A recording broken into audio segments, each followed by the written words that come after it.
Hello, everyone, and welcome to another episode of Home and Away, a podcast devoted to all things in and around the world of sporting Kansas City soccer. I am Drew Vanderplug, joined once again, as always, by my good friend Cody Welton. This week on the podcast, we've gone from waiting months on end to have a game to watch and analyze to having 2 in 1 week. Really 3 if you want to get technical, but 2 since the last time Cody and I got together to grace your ears with our enlightening and insightful analysis. Unfortunately, the trend of losing those games has continued, leaving the vocal portion of the fan base in the comments sections at large to be having totally rational reactions regarding the state of the team. We've spent a lot of time last week discussing silver linings from a 1-0 loss at home, given the defensive performance, but now we're getting a bit larger sample size of games. Certain performances are standing out, both on the positive and negative side of things. Mm-hmm. Given that all 3 games have been losses, we would be remiss to ignore those negatives, even if in context we could perhaps see opportunities for them to improve. A couple weeks ago, we did silly season overreactions, and this week we will be shifting into way too soon overreactions, discussing all our takes from the first 270 minutes of Sporting Kansas City season, what things we feel super confident about stamping our names on as completely correct and not the least bit half-baked. Finally, we will discuss how even refs want Lionel Messi's jersey, why George Brett thinks St. Louis sucks, and a fairly unexpected exit for Elenis Vargas. So, Cody, let's start with the MLS season opener in Austin.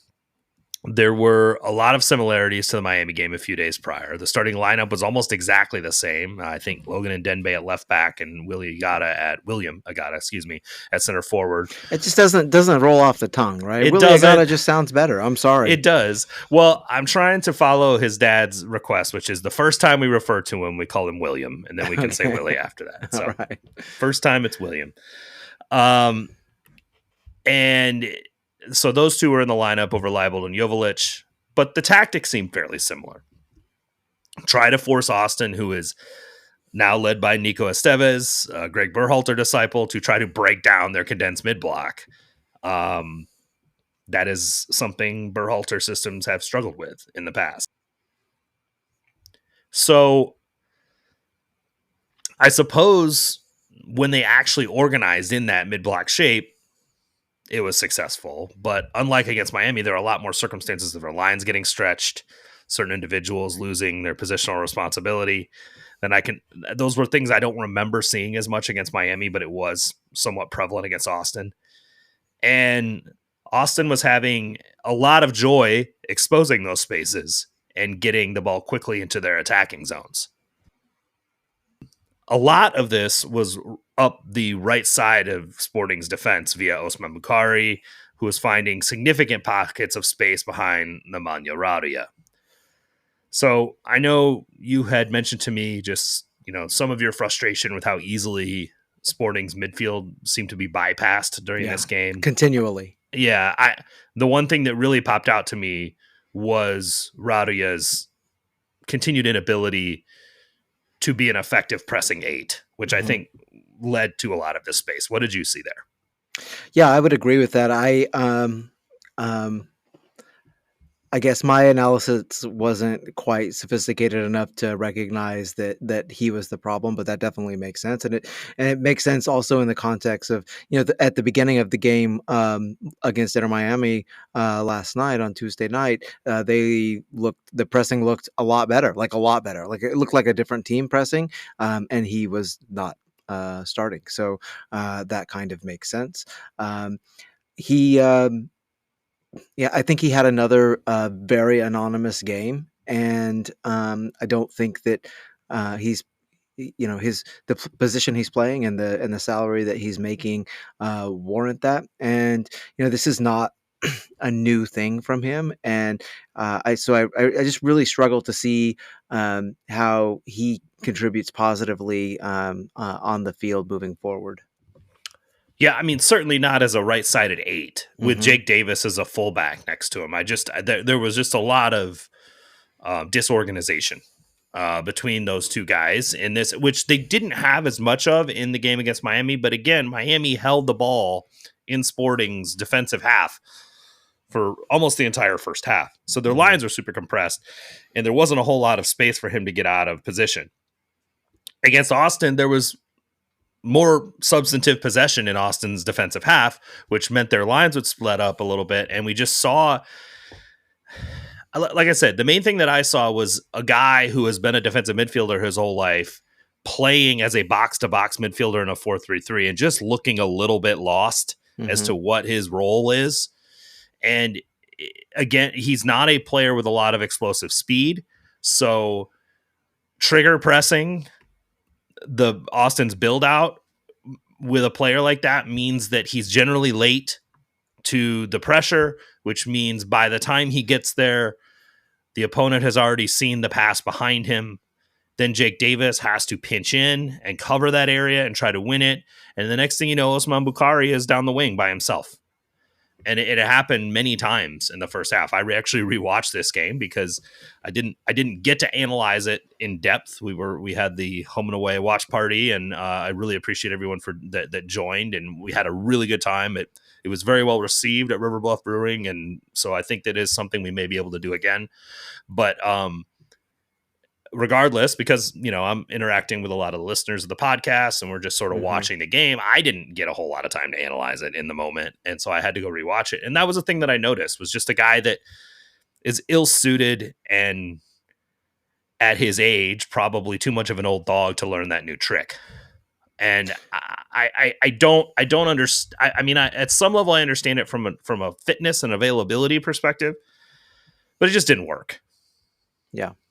Well, and I think that also, it he does not have the athleticism to sort of make up for his shortcomings, especially playing out in the open field like that. And I think that has a lot to do with it as well. I mean, he did have a larger share of the possession than the other two midfielders, but Well, he played the you know, six for the whole second half, and right, and right, and when Manu and Joveljic came on, Sporting had a lot more control of the game, yeah, absolutely. and then he was able to move back to his natural position and looked sort of like himself again, right? Hmm. And I think that maybe was a point that I didn't get to that I should have, is that he wasn't terrible this entire game. He just didn't look good and looked a little uncomfortable in the role that he was asked to play in the first half. Right. And I think that's fairly predictable Hmm.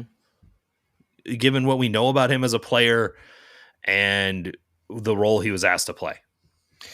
Yeah, it really sort of begs the question of what is what's the best lineup and formation that you know this team is capable of this season, because I think that if you put Radia at the six and have somebody in front of him, obviously Manu would be the left-sided eight, and if the right-sided eight is Jake Davis, I think that all of a sudden maybe Radia is freed up to do a little bit more of the things that make him successful.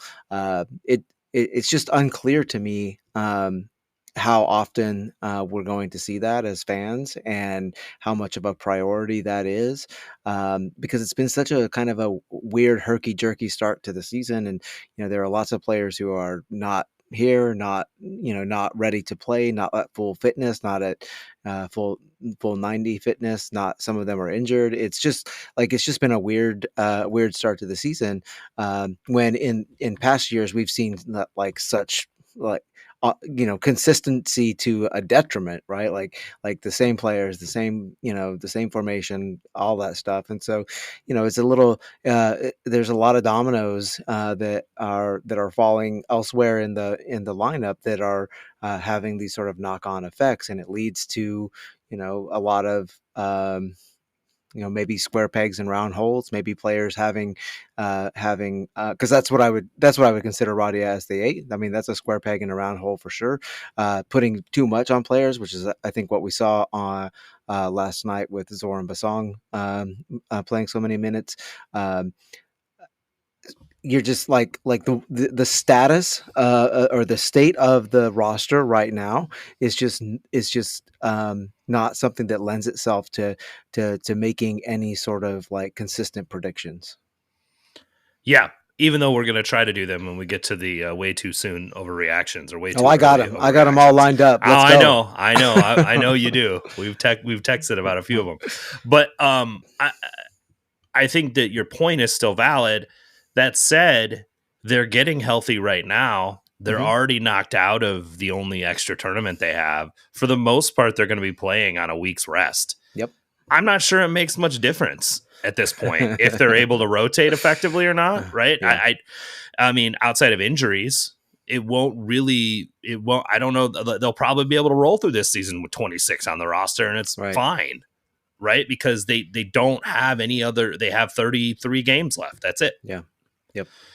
I think Mike Kuhn put something either on the Discord or on social media saying that Sporting has the least number of games left to play of any MLS team.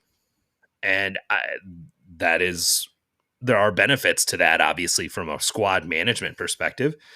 We'll see as the team does get fully healthy, who really shows out. When we get to the Miami game, we're going to talk a lot about Jacob Bartlett, who candidly did not have the greatest game against Austin. I think he was a planned sub at halftime. I agree. Which, given the amount of rotation they had to do and the fact that he played 90 minutes last night, makes sense that they did that. But yeah, he didn't have the best half. I mean, compared he's 19. He's 19. It's his second pro game. I'm not really that worried about it. We saw how well he played against Miami, so it's like this is what you get out of a 19-year-old that's learning on the job. Yep. You're gonna deal with some bumpy performances.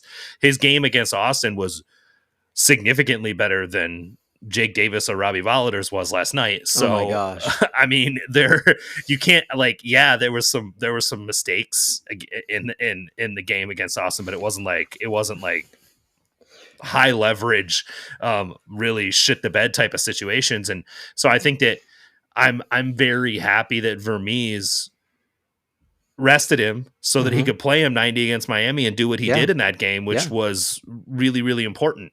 So we'll get there. But I do think a couple things that I noticed from his game against Austin with this setup. First of all, I don't know if you noticed this during the game, but about 20 minutes in, Raudia and Memo switched sides. And Raudia started playing on the left side almost as the 10. I did notice, yeah. And that was specifically to limit those overloads that were happening on his side of the field. Secondly, this was something I just found quite interesting, and I don't know if it was a tactical wrinkle very specific to this game because of Ilie and what he does as a 6 for any team he plays for. But when Sporting would get into I call it a mid block, but their version of a low block with this setup, the defensive line is standing at the top of the 18, right? They don't really get into their own box that much. But regardless, once their lines get compressed and they're in that block shape, Jacob Bartlett was trigger pressing Ilie on the ball, which was an interesting wrinkle. I don't remember seeing the 6 step out to pressure the opponent's 6 or the opponent's, momentum setter in the center of the pitch. I don't know how effective it was, but it did force Ilie to pass probably earlier than he'd want to. I think I remember Ilie doing some of that. I kept expecting Agata to be more active in pressing Ilie. In fact, I kind of expected Agata to be all over Ilie, and the fact that he wasn't kind of disappointed me. I don't think he did much of anything. I mean, he didn't. He had a poor game, and that's all there is to it. While you were talking, I looked at the FOTMOB page for last night, and Jacob Bartlett was the highest ranked Sporting Kansas City player. He should have been. Well, he got the assist, quote unquote, on Memo's deflected shot, so that helped a lot. But if you look at his stat line now, it's very Sporting Kansas City Sport Alona 6 stat line. Yeah. Like it's not like he's winning a lot of duels, or tackles, but his passing numbers are insane. Not just his passing completion figures, but his progressive passing numbers, his passes into the final third, just the number of things he's doing there. And then a ton of interceptions and recoveries, right? Like it was it was kind of a vintage 2018 Elie kind of look, right? Right. Obviously not as polished as Elie is passing the ball, but certainly very progressive in how he did it. And maybe that's the way we can talk about this, as opposed to separating these two games into separate conversations. Let's talk through players and how they did in each one of these. And I think Bartlett was for sure the most eye-opening player for me in the game against Miami last night, mainly because of how much more progressive he is than Radoja. Yeah. Just a completely different, like his intent to receive the ball on the half turn, spin directly upfield, either drive the ball upfield or pass the ball vertically. Mm-hmm. It's just not something we've seen out of this sixth position probably since Elie was doing it. And it was just, and he's got passing chops. Like they're good. They're good passes. He's not hitting a bunch of bad, like speculative passes into the wrong places. They're zipped to the foot of the guy he's hitting them to. Yeah. I did not know that we had this guy in the system, in the academy. I did not. I mean, I'm aware of his name. I know he came up through academy, obviously his family and everything.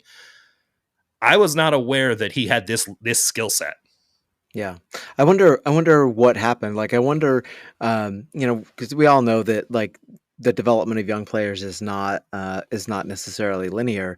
And I just wonder if they told him to go ahead and go to college, that there wasn't really a spot for him, or whether he wanted to go to college, and that's how that, and then maybe they saw game film of him at Notre Dame and thought that he progressed enough, so they call. I just kind of wonder how that all went down, because he does seem to be like quite good. Quite good for his age, obviously, but also quite good for his age at the position that he's playing.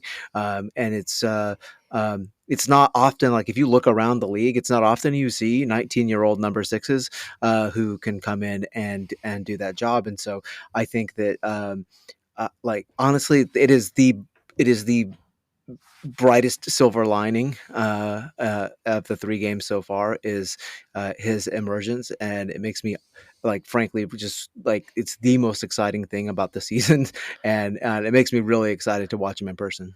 Yeah, I don't know that he projects, like, comparatively to world football and quality. I don't think he projects at the same level that, like, a Claire Hutton does for the current. But I'm equally as excited for a literal teenager to look like this in just a couple games. Is far exceeding my expectations. This is probably another way too early overreaction that we need to chill out on a little bit, just because we don't want to get too far out over our skis. But I was by far the bright spot of last night's game. And he was, while a little bumpy in the half that he played against Austin, did show some other things that I think is important. When he'd make mistakes, he'd get on his fucking horse and go deal with them. Yep. You know what I mean? He's not gonna, outrun Sun Hung Min or somebody like that, but he's responsible in his recovery, and he's got more speed than Radoja by a fairly significant margin. So I think I might have more speed than Radoja. I just think Radoja is one of those guys that just never runs at full speed. Like, I've just never seen him run at full speed ever. Yeah. Maybe that is his full speed. I hope not. But you never see him at like really trying to get on his horse and run. Yeah. But yeah, I thought that wrinkle of him pressing Elie was an interesting one, but maybe that was something Agata was supposed to be doing. Who knows? Like I said, it's really hard to draw conclusions from this run of games, and so it's you and I both picked out a couple of things that we liked and that we're keeping our eye on, but it's all still very, very much a work in progress. Yeah, I think that we can be honest about the fact that this is a small sample size, and there's only so much you can take away from these games, especially given how much the personnel has changed in and out during games and in starting lineups, as well as, just kind of the situation with 7 games or 3 games in 7 days out of, right out of preseason. Also, we can only analyze what we see, right? And so these are games that have been played and they did mean something. Yeah. And things happened in them, some better than others, right? And Yep. I think that, we're doing a podcast where we're talking about how this team is playing. We need to be able to at least discuss what we're seeing. So I think by the nature of the lineup against Austin, the expectation was a similar kind of philosophy. Get through the first half 0-0, Yeah. bring on the good players and try to score in the second half. With Nico Estevez basically running a Berhalter 4-3-3, I mean, it's not the worst idea on the road in MLS, having already played a game and kind of being on short rest to do this. Berhalter teams have often not been the best. The umbrella of despair is a thing for Berhalter teams too, right? So if you can stay organized, you can cause them problems for attempting to score. And for the most part, they did. Yeah. Outside of the set piece, right? Yep. And obviously that happens later in the game, but still, for the most part, Sporting was fairly effective at keeping significant chances from troubling John Polskamp. Yeah, I think that's definitely true. Sporting right now is in this sort of weird place where they, their attacking players are not either bedded in enough or not at an elite enough level to outscore teams, like Atlanta or Inter Miami might be able to outscore teams.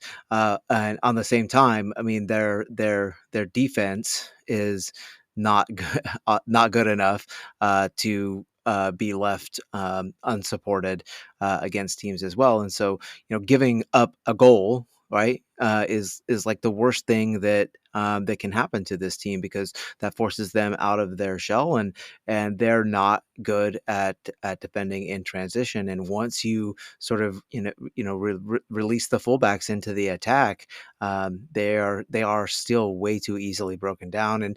And that's even with Jacob Bartlett, who we've heaped so much praise upon.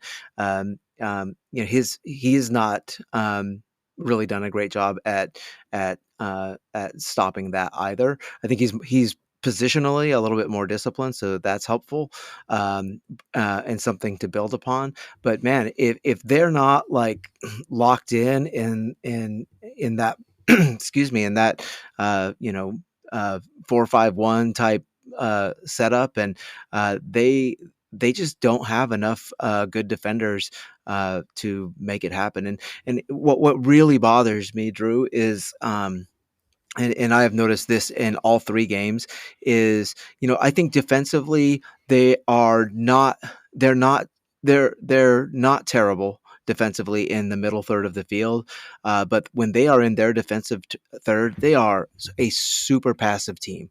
They are like afraid to tackle anybody. They stand off of players. They don't pressure the ball, and that's been a large part of why they've, I think, struggled both last year and this year. And I don't know how to fix that other than upgrade the talent.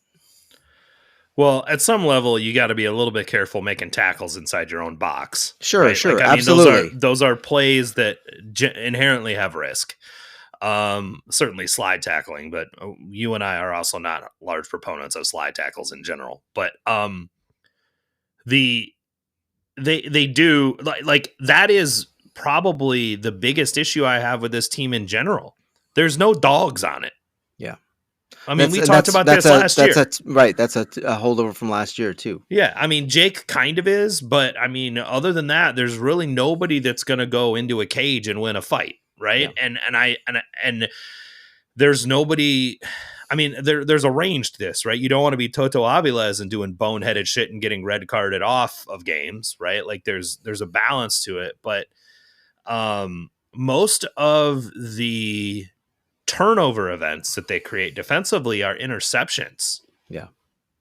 That's been the case for them for a number of years, right? I mean, they've never been a high tackling team, except maybe way back in the MLS Cup days, and that's a completely different style of football altogether. But in these past handful of years, they've been a press at the front and then force teams into making bad passes and then intercepting them, and they did that really well last night. I mean, well, that's the thing that's wild is they were winning a ton of tackles they in their were. counter pressure at the in Miami's half. Yeah. Like they were very aggressive about winning tackles there, but you're right. On the defensive side, they don't do that. Now, granted, trying to tackle Lionel Messi, yeah, I'm not saying they within 25 yards of your own goal is Right. probably a bad idea. Yeah. Right. Like, so I think that 2 of these 3 games were against teams that it is a very dumb idea to try to close them down. Right. Like you limit their space. Don't get sucked into the trap. Right. I think, so you're not wrong, but just like something to keep an eye on is watch what they do when they lose the ball and the ball is coming towards their goal. Is like 2 banks of 4 players, are they all retreating? Because I've seen that way too much in these first 3 games. And I know that they're playing in Miami and that has to be taken into consideration, but like you can't have 8 players running towards their own goal and then standing off of the attacking team once that attacking team reaches the goal. At some point somebody has to step up and challenge the ball, or you're going to let every team with halfway decent attackers just walk all over you all season.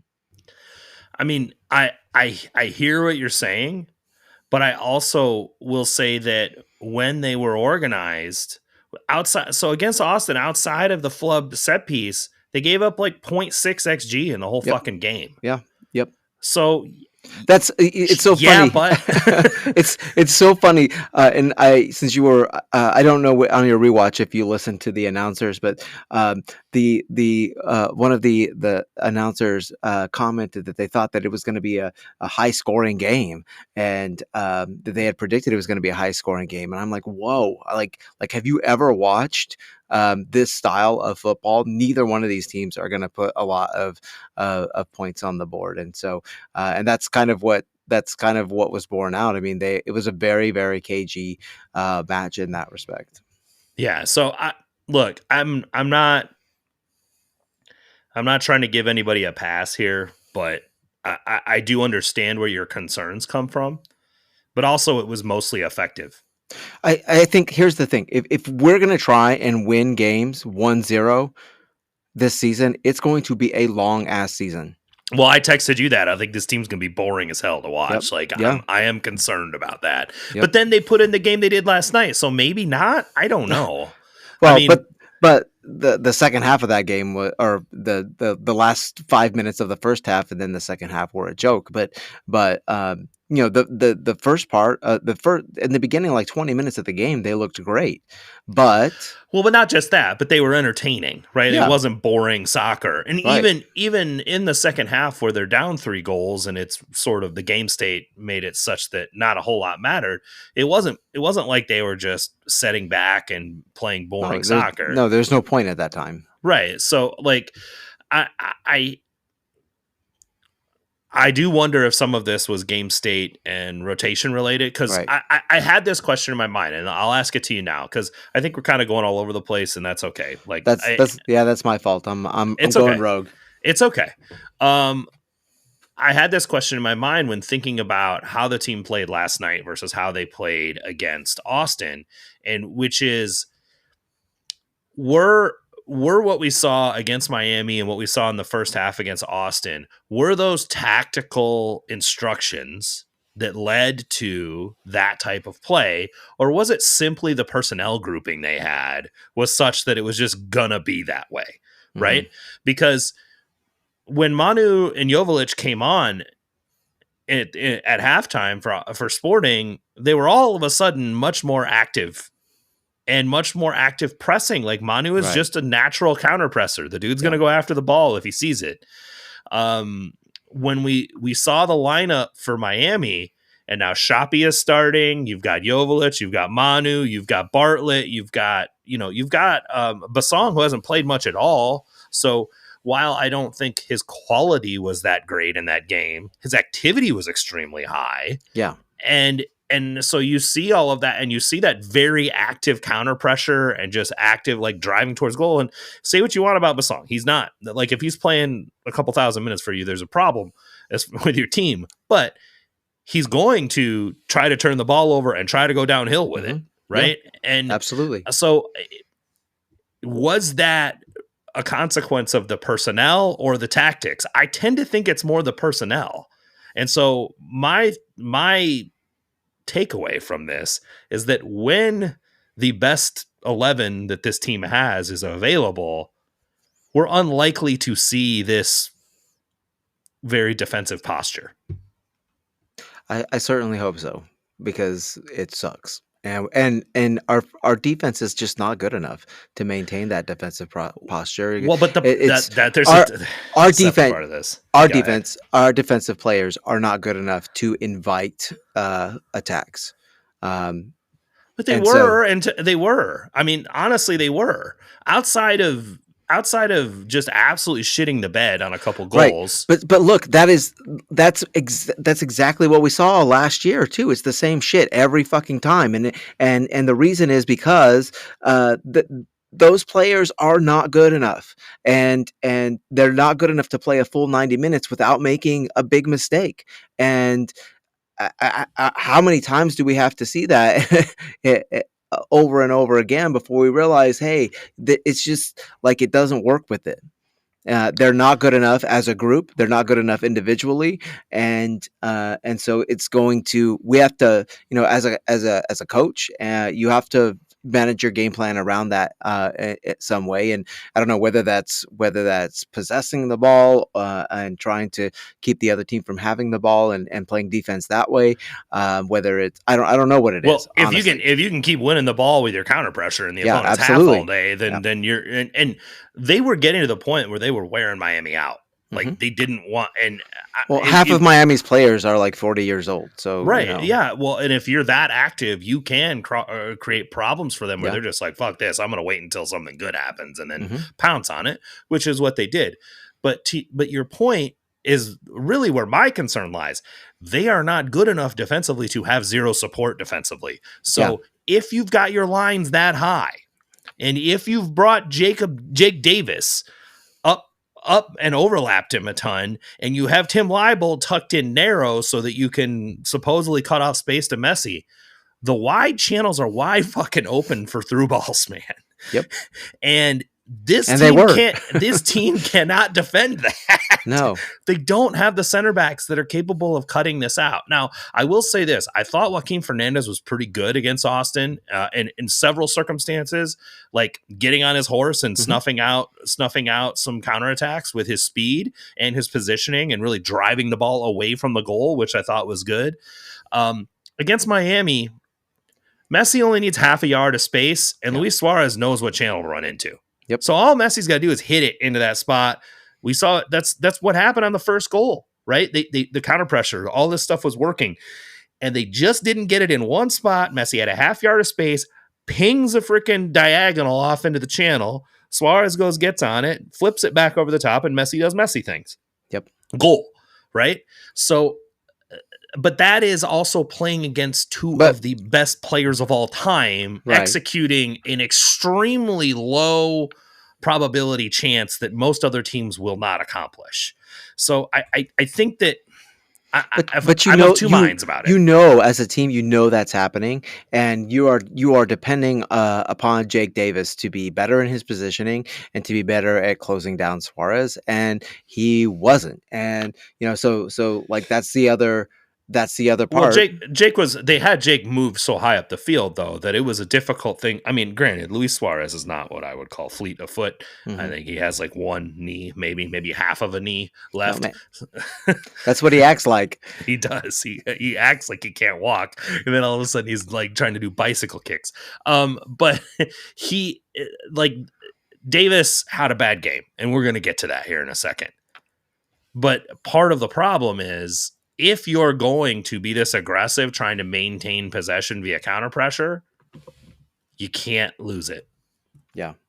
And I think that this was the point that the Matt Doyles of the world were getting on when it comes to not having upgraded any of the defensive positions in the offseason, which are things we've discussed, and there are reasons why, right? Yeah. Like we all Yeah. understand that this was not going to be an area of the field that they were going to spend a bunch of time and energy on this offseason. It's really next offseason when that would happen. So in the meantime, you have to try to be as effective as you can be with the personnel that you have. Yep. And also figure out, are any of these personnel worth sticking around, keeping around next year? And I think that I understand, like I said, I'm talking out of both sides of my mouth here a little bit because I'm not really sure where I land. Was the defensive posture a tactic, or was it personnel? And I think it was a personnel thing. I don't think it was a tactic. And so my thing is, this team has to then, if they're going to, with their starting 11, quote unquote, their best 11, be as aggressive counter pressing as they did against Miami, which I like, honestly. I would prefer to see that. 100% prefer to see that. And they will get much better at it the more they do it together, right? Like that will get there. They will start to suffocate teams, which is will be fun to see for sure. They've got to have release valves built in somehow. Yeah. Like how do I recognize the right time to retreat? Because that moment existed in those circumstances, and Jake Davis missed them several times. Yeah. And I do think with Fernandez having played most of the game against Austin, he's probably the best center back they have at recognizing how to cover those scenarios. It seems like it. And so, yeah, and Volador, we know, is not good at it. And he was not good against Miami. I will also say this. Volador and Davis looked like guys who were getting towards the end of 270 minutes in 7 days. Yeah. Didn't they? Yeah. Yeah. They looked,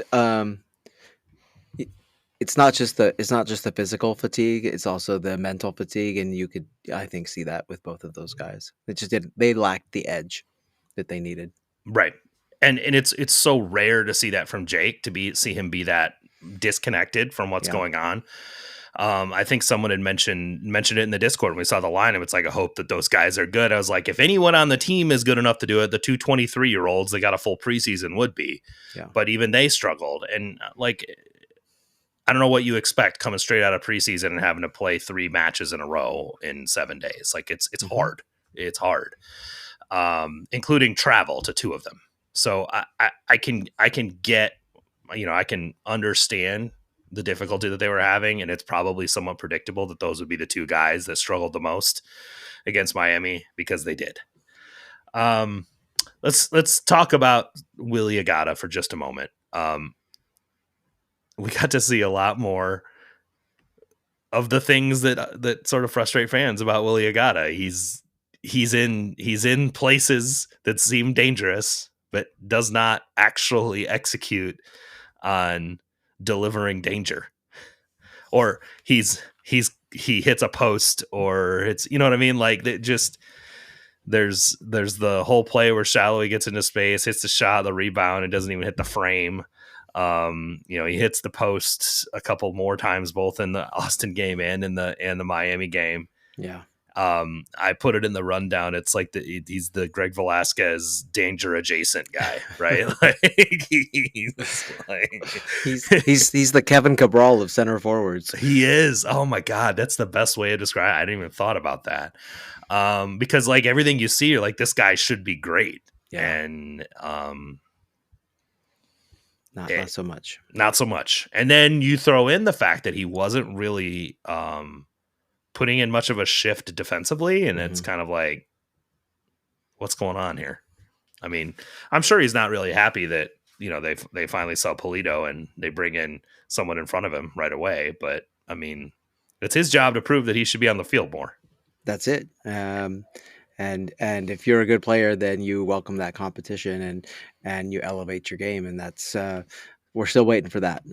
Because for him, elevating his game just means putting the ball in the net. I mean, really, that's what it means. He does everything else so much better, right? I mean, he even I think last night he had no versus maybe it was versus Austin.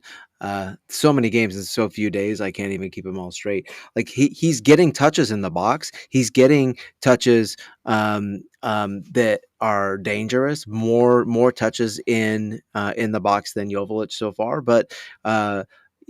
They're not producing anything, and your job as a center forward is to help produce things. And I do think that last night we saw some stuff from Joveljic that really sort of underlined what makes him a good player, and that goal where he was barely offside. I mean, that was Willie Agata ain't doing that. Like, he's just not going to do that. We've been waiting for that run for like 4 Yeah, years, man. yeah, absolutely. It was so beautiful to see someone run off a center back. Yeah. And the other thing that just made me so fucking happy was it was Shapi Suleimanov seeing the pass and delivering it. Yeah. So not only do we see the run, we see our new winger who's played none at all with any of these guys. Yeah. Pull the pass off, and it was wonderful to see. Let's real quick. We'll put a bow on the Austin game. When Manu and Joveljic came on, just the difference in quality in the midfield as soon as Manu comes on the field is so evident. Like, it is. I said this in the Miami game. We got to see some of his sort of like half turnouts and switches and things like that. You saw it again against Austin. Everything that you want a DP number 10 to be doing in this system, he is doing. And Right. he's doing it at a really high level, and he's doing it exceptionally efficiently. Mm-hmm. Like, it's not just fast, it's extremely efficient. He doesn't waste movement. He sees space. He sees the player in the space. He puts the ball onto the player's foot in space. Yeah. It's just like it's almost like as if you were watching the game from the press box and had a joystick and were operating him FIFA. Like, this is what you'd want him to be doing, and it's just so nice, man. Oh my god! Like, well, we say all the time that like increasing the level at which a player plays, like, really, soccer is just soccer, right? You can see the same tactics, the same the same issues from U11 soccer all the way up, right? It's the same game. But what really changes is the speed of the game, and that's, I think, what you see when he gets on the field is he just operates at a much quicker pace than everybody else, and it's not just it's his thinking, is the way that he sees the game. it's not just And his movement. no, It's the right, fact that right, he's able to function so fast, right, because he's and his brains ahead of the game. and he's a couple of passes ahead of himself, right? Like, he sees what's going on before that, and that's what it takes to be a creative passer. And we've talked about the dearth of creative passing on this team, and that's why, right? You don't have players who are seeing the play, 2 passes down the possession Right. sequence that's He's going to playing give a live goal. chess, basically, Yeah, right? yeah, And I wanna like hone in on that point a little bit further. I think when you watch a game on television, it's much easier to see spaces on the field hmm because you're viewing it from above. I don't think you know how hard it is for him to see this at field level. Like, there's a reason why the guys that are extremely good at this make so much money doing it. It is your vision and your game reading and your ability to be able to sort of conceptualize everything, all the pieces, all the chess pieces on the field at once, and where those spaces will be from field level, especially Manu, who's maybe 5'6". yeah. It's hard, man. It's really, really hard. Playing in the midfield is difficult, and because you have to have like a 360-degree awareness, and that's why we saw Jake Davis move to an outside back role and have a lot of success where he wasn't before, because midfield is a different beast altogether, and you have to be able um, to check your shoulder. You have to be able to, use the half turn. I mean, there are lots and lots of different different ways to be a really good midfielder, and Manu checks like all of those boxes. Like he's really good, and I was skeptical, maybe not as vocally skeptical as I was sort of in my own mind, but I'm very happy that so far so good. He looks like a really good signing. Yeah, I mean, obviously, the more teams see him, the more they have film on him. They're going to Right. learn different ways to approach defending him to sort of limit his effectiveness, for sure. But you're seeing the skills there. They're obviously very clear. The other thing that I was really impressed with was his pressing is extremely good. Yeah. So he's not just he is 100% a two-way player, and he Mhm. has no problem dropping back to receive as well and then driving the play forward from deep. So it's just there's this guy's gonna play a lot of minutes for Sporting. Fingers crossed there's no injuries or any of those kinds of things coming. But he's a force multiplier. I think I texted this to you. Like, Yep. that's the biggest thing about a player like this, especially in the midfield. Sporting has had this problem for quite some time. They did not have players that made their teammates better. Right. Alan Polito was extremely reliant on his teammates to be effective. Mhm. He was not making his teammates better. Mhm. He was just a very gifted finisher that if you got the ball to him and in a certain range, he would put it in the goal. Yeah. Um, this is a guy who immediately I noticed Nemanja Radia looking better because Manu Garcia was good, Mhm. right? Like, Garcia is so gifted at reading the game, he knows where to put himself so that Radia has an easy pass to hit. Right.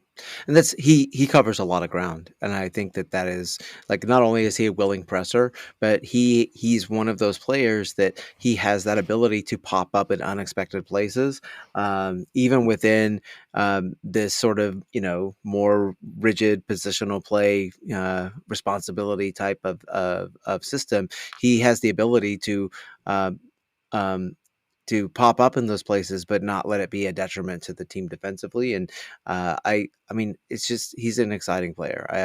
And just looking forward to seeing the building of the relationship between him and Joveljic, I think is super super exciting. Yeah, for sure. Um, okay, we have to talk about the set piece just really quickly against Austin because it was the only goal in the game, Yeah. and it was the only shot of any consequence in the game outside of Shallowy and Agata's whole situation about a half hour in. Um, look, this is I love Danny Rosero. I love how active he is on set pieces in the air. He has this problem a lot falling down. He gets into these tangles and falls down.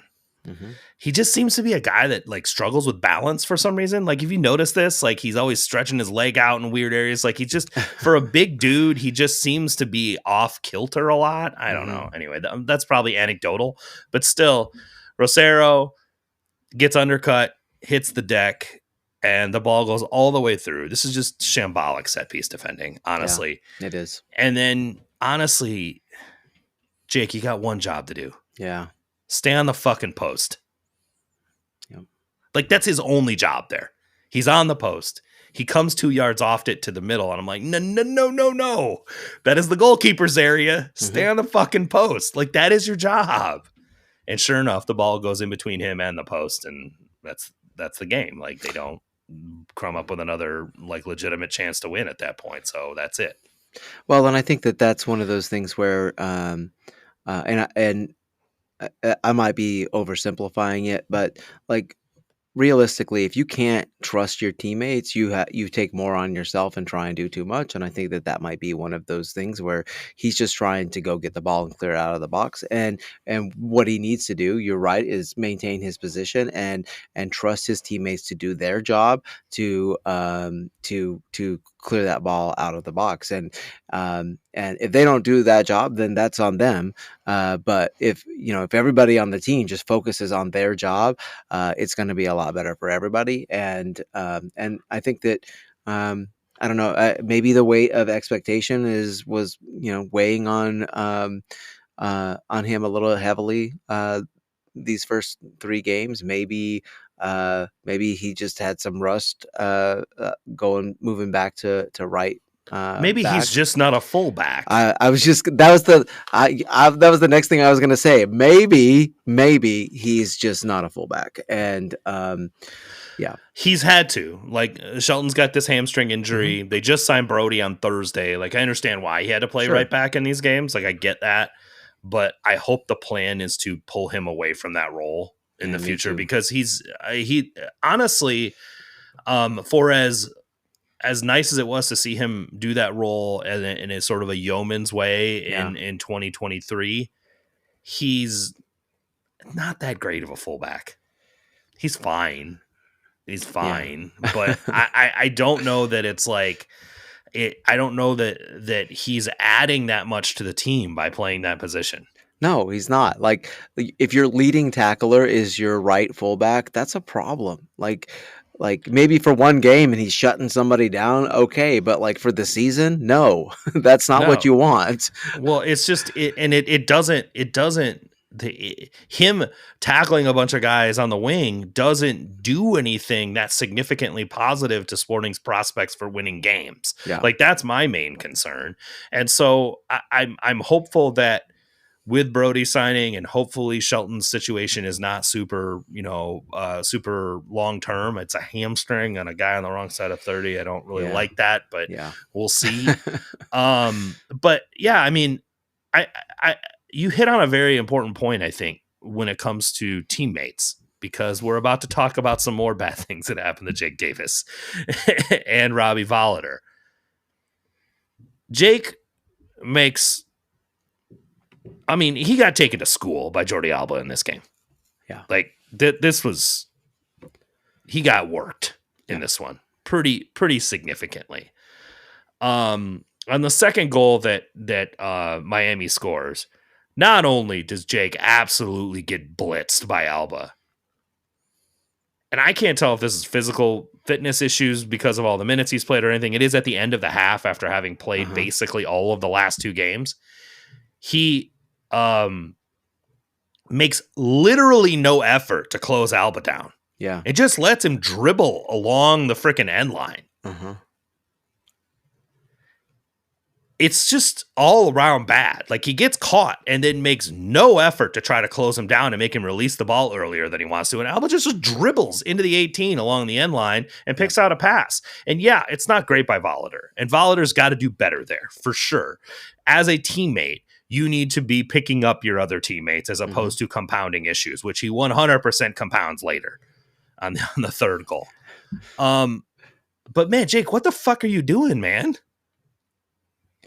Like, this was shocking to me when I saw it, because I watched Alba go by and I'm like, man, and then there was no closure and I'm like, this is a goal. Like, as soon as Alba entered the 18, I'm like, this is a goal. I'm like, they have too many smart forward of Suarez and all these other guys. Like, they're just going to run along. There's going to be 3 runners going right towards the goal line, and he's going to pick out one and put it on their foot. Like, I'm like, what are we doing? Yeah. Taylor Twellman gift. Like, what are we doing? I just think that it just underlines the fact that this defensive group of players they leave a lot wanting. But this is Jake Davis, man. I know, but look, these are all veteran players. All of them are veteran players, and all of them should know better. And the fact that they don't is just like, what? Like, I mean, give me a break. This is not like super high level stuff. No, it's not. But candidly, like a lot of people took swings at Volliter and Leibold on this play, and at a certain level, I sort of understand it. Right? You want to track the runners and whatnot. But the problem they have is Jordi Alba is walking into their box with the ball. They have to watch what he's doing. Yeah. They can't turn their head around and look for a runner, or some other runner's going to run in front of them and score. Like, they have to keep eyes on the player. This is what I was talking about with the just the passive defending. It's just like watching players do stuff, watching attacking players do what they want to do, and then reacting instead of being like, no, you're not going to dribble unaccompanied into my box. I'm going to stop you. I'm gonna make you at least change the direction you're dribbling, at very least, and I'm gonna. If worse comes to worse, I will put in a tackle and get you out, escort you out the back of the box and give up a corner kick if that's what it takes. But you can't let players, especially good players, like good attacking players, like the ones that we've been playing, you can't let those guys have time on the ball. You definitely can't let them dribble into your box unobstructed. And the fact that he did is just like, is very un-Jake Davis, right? And so I just can't wait for him to not play at that position anymore. 100%. There's no way. I'm sorry, but there's no way Andrew Brody does that.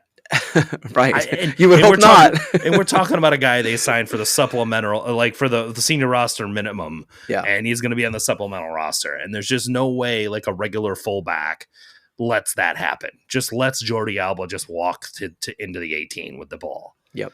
Then the flubbed clearance and Robbie Volliter does, I don't know what he did. 2 swings and a miss trying to head the ball.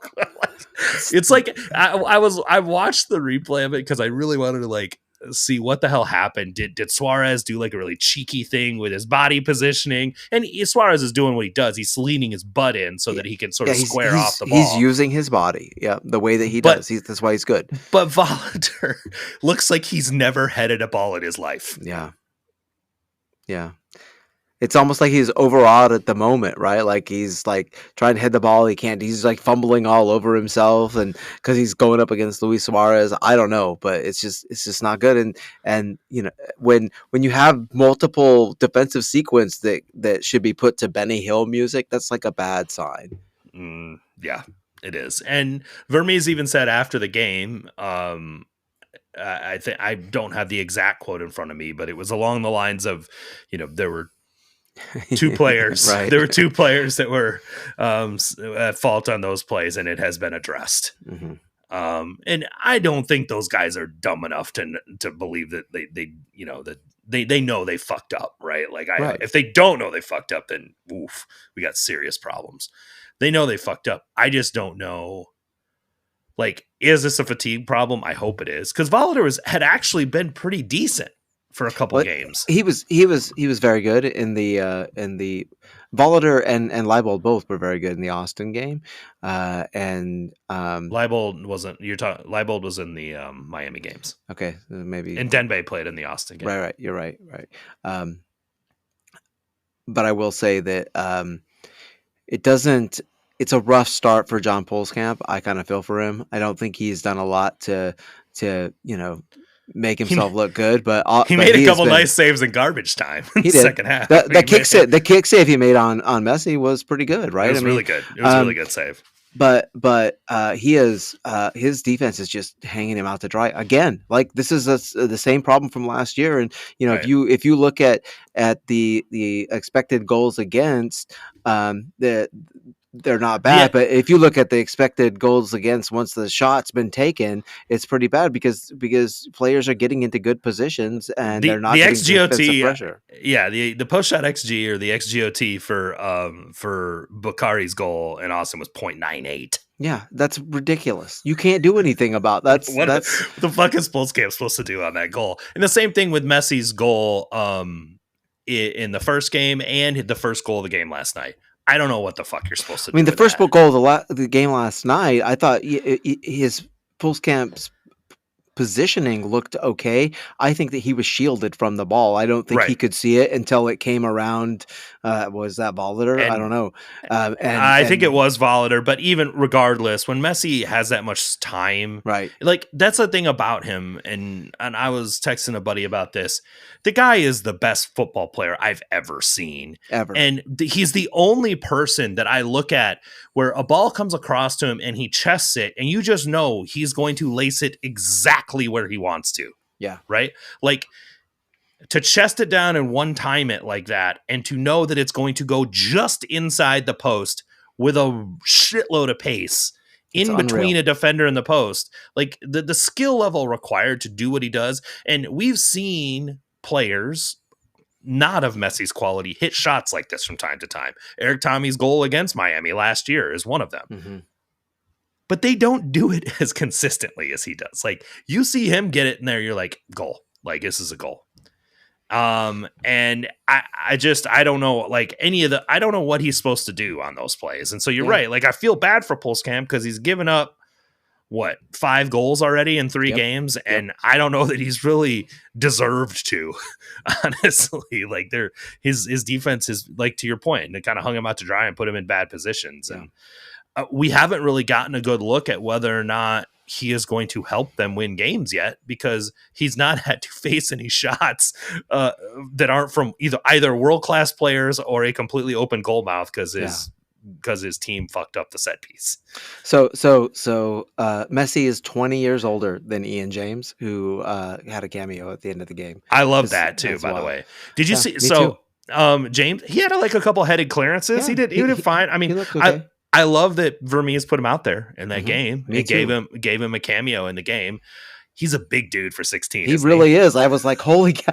And then I was making fun of my son because my son just turned 20. I was like, man, you're an old man compared to that little kid. So this week I turned 50 and my son turned 20, so I no longer have a teenager. And let me tell you, that was a double dose of feeling really old. And then on the Discord today, there was all this talk about floppy disks and crap. I'm like, holy man, I am ancient. Well, you ruined it because I was gonna throw a happy birthday in for you on the pod today. But anyway, happy birthday to Cody. Thank you. He took all the wind out of the little surprise I had prepared at the end. But all right, I spent my birthday the way that I prefer to spend most of my free time, which is on the couch with my wife and my dog watching soccer. That's how I spend most of my time. It works. It works. Yeah, for sure. But I do think it's so. Mike Kuhn put this in the Discord today. We've mentioned the Discord several times. This is your weekly reminder. Link is in the show notes. Come join the conversation. We have a ton of listeners interacting there. I think a lot of the folks that listen to the pod are enjoying having a place to discuss the team, chat about different things, away from some of the other social media medium that can be pretty toxic. It feels like old good Twitter, right? When you just talk to a bunch of people, the same people about the sport or the team you love. Is great. Yeah. And even if Zach tries to mess it up with non sequiturs all the time. Yeah. Right. Okay. Azuelito and all the other things. But yeah, I think Mike mentioned it that there's already been 6 debuts this season. Yeah. For the team. And there were a total of 4 last year, and one of them was Joaquin Fernandez, who played 105 minutes. So I think it shows, first of all, how many new players are coming into the team. The team signed 9 players this offseason. I think it's easy to lose track of that a little bit when we're doing this analysis, that the team has turned over a lot of players, and more are going to be turned over. Let's be candid. Like there's more change coming over the next 12 months, but they've brought 6 new players in already. Yeah. And you still have, because Andrew Brody got in at the end of this game as well. Then you've still got Jack Courtcamp and Ryan Shayway. One of those guys will probably get a game at some point, although there's no cup matches. So it'll be interesting to see how that works out.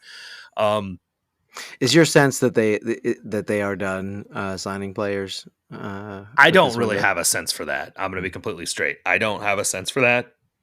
I think that they're still probably trying to find Right. players where it makes sense, but I don't think they're going to knee jerk make a signing if that. Right. So I think that if things don't work out the way they want to for this player or that player, they'll just wait.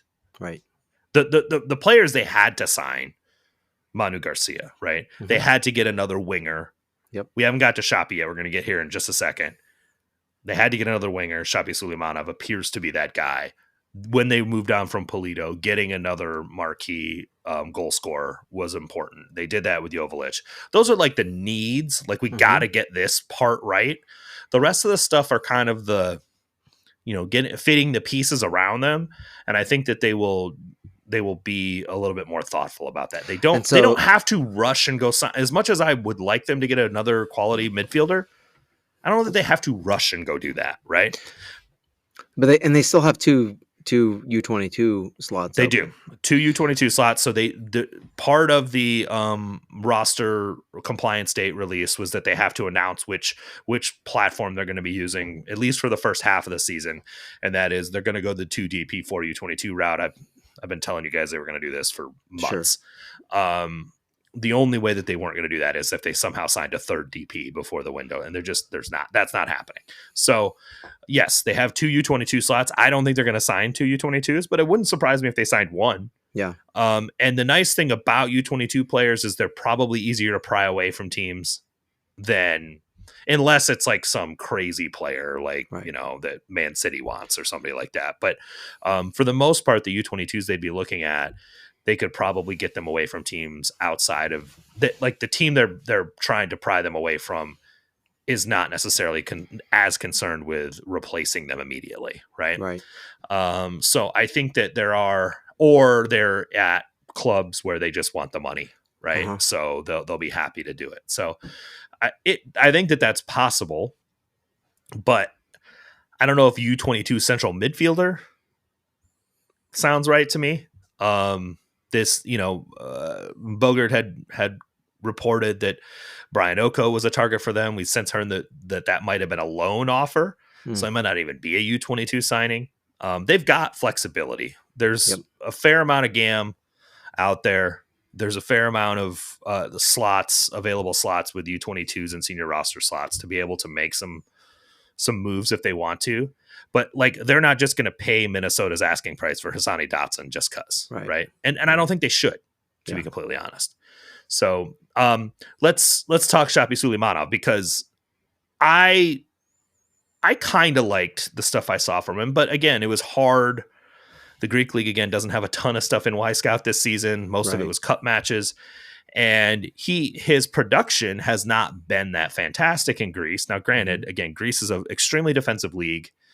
And Aris is not PAOK. It is not AEK Athens, right? It's not Olympiacos. So they are going to generally be at a talent disadvantage to those teams. So that there's a reason to be able to sort of explain those things. But what I did like was kind of his movement and whatnot.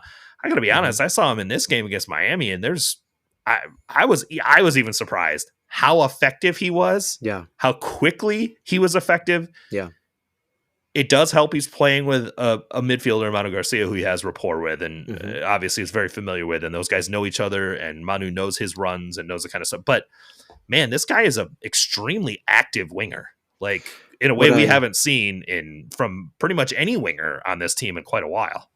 What I really liked is the first time he touched the ball, he drove it right into the box. And you have to do that. Like that is your job as an attacker, is to get the ball into the box.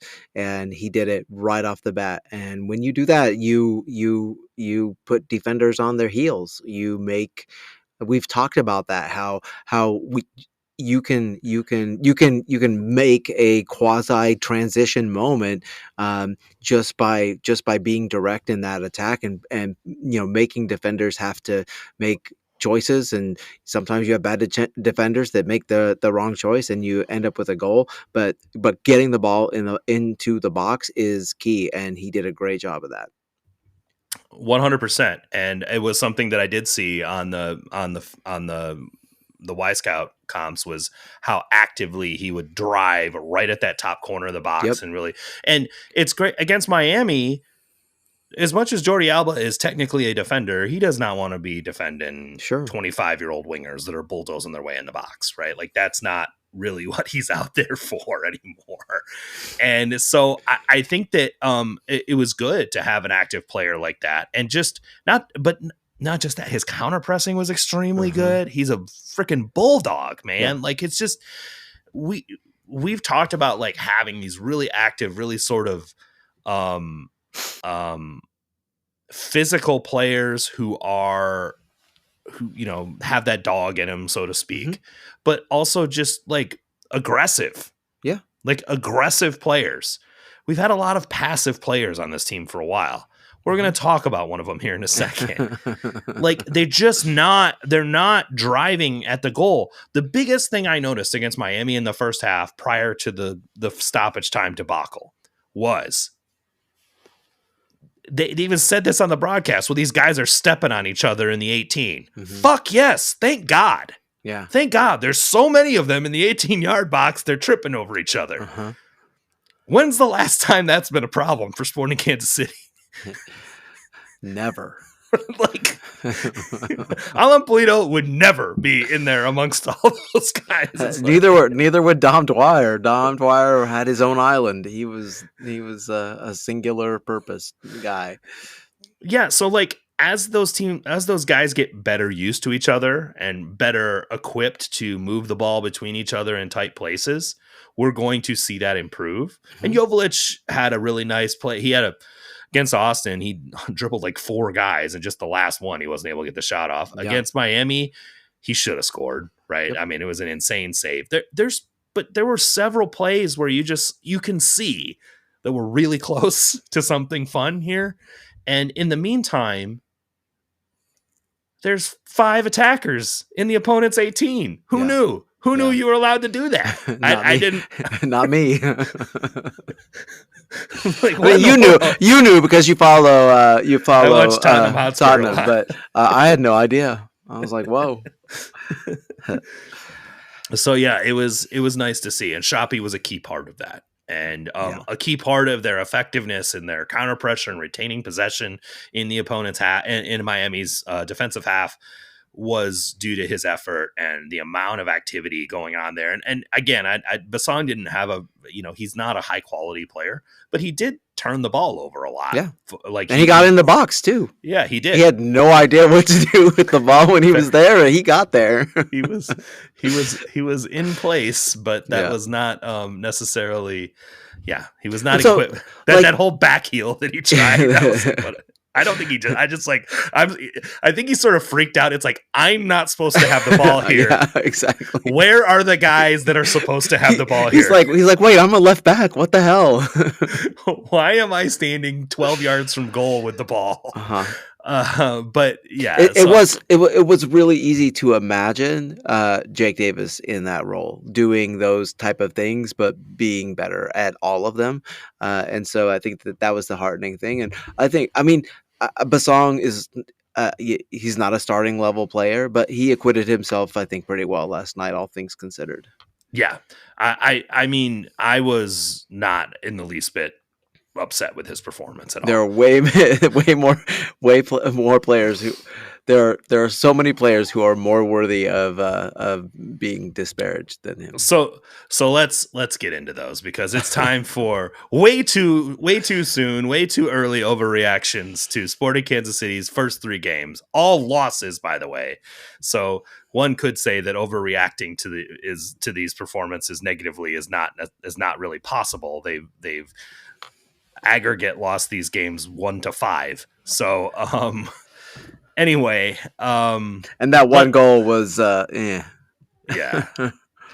I mean, it was a nice deflection, I guess. I mean, whatever. I mean, good for Memo, but I don't know that if that's not deflected, if it's not just caught. So so my first one is probably the biggest one to me. Eric Tommy is not a winger. Yeah, totally agree. I don't even know that this is an overreaction or something wild to say. He is not a winger. Um, Everything that we just said Shoppy does, Eric Tummy does not do. Yeah. I mean, he tries to dribble into the box, but he just loses the ball before he gets there. Yeah, I mean there's something like it's almost like he's trying to be too cute about it instead of just going, right? Like something to be said for Shoppy is like there wasn't a whole lot of like dit like Right. he's not doing the Sun Hung Min triple step over before driving. he's just going, Yeah. and maybe that's what Tommy needs to do. But Tommy is an extremely conservative player with the ball. Like he's just too conservative to be an attacking player. Yeah. His MO, like I saw him so many times on the ball outside the 18, like right near the 18-yard box, and start to try to dribble a fullback, it not come off, him not see a pass, and turn around. Yeah. Like, and turn around with the ball. Not even like pass it to the top of the D so, you know, Bartlett can do something with it. Like literally spin out of it and carry it back up to zone 14. And it's just like wingers do not do that. Like that is not something you do. The other key thing, and then I'll let you kind of get your thoughts in on this. That became really clear to me, and it was distilled in one very specific example last night, but it's something I had been noticing for a minute. When Daniel Shalhoub and Johnny Russell were extremely effective as wingers, they were switching play between the two of them a lot, right? Like one of them would get on a drive down the line and the collapse would come and they'd try to collapse to the sideline, and the other wingers open in space and they would hit the switch into that area. It was a really key component because so much of the attacking verticality, to use the Berhalter word, came from the wings in this system. And to get down to goal was the wingers carrying the ball into those areas. And it really required them to be in space. And so those guys would switch the ball between each other a lot. Eric Tommy can't hit that switch. I watched it last night, and there's two reasons why. One of them is when he gets the ball at his feet, there's 3 touches before he does anything. Mm-hmm. I don't ever see that guy one time a ball of any significance, right? Like if he's hitting a ball more than 10 yards, it has been trapped, thought about, and then acted on, right? He gets on the ball and can start driving forward. Shoppy has got like 25 yards of space, a 25-yard radius around him. For 180 degrees, asking for the ball. It's like, hey, guy. And Tommy has still got his head down. Yeah, he had no idea he was there. Trying to and by the time he looks up and sees Shoppy, too much stuff is closed, and he can't, because he's a right-footed player playing on the left wing. He can't open his hips and hit that switch anymore. Yeah. And so it's like it's a very significant limitation of having an extremely right-footed player who's not really a winger playing as an inverted left winger when a lot of your overloads are going to come via switches. Yeah. We've talked before about how much attacking success depends on the rapport between attackers, and part of the problem is that Tommy has a hard time developing rapport with the other attackers because he is not a good passer of the ball. His one elite skill is picking up the ball in midfield and driving forward through space, and he's really, really, really good at that, like progressive carrying. But he's not that great at beating guys 1v1 on the dribble, which is what you have to do as a winger.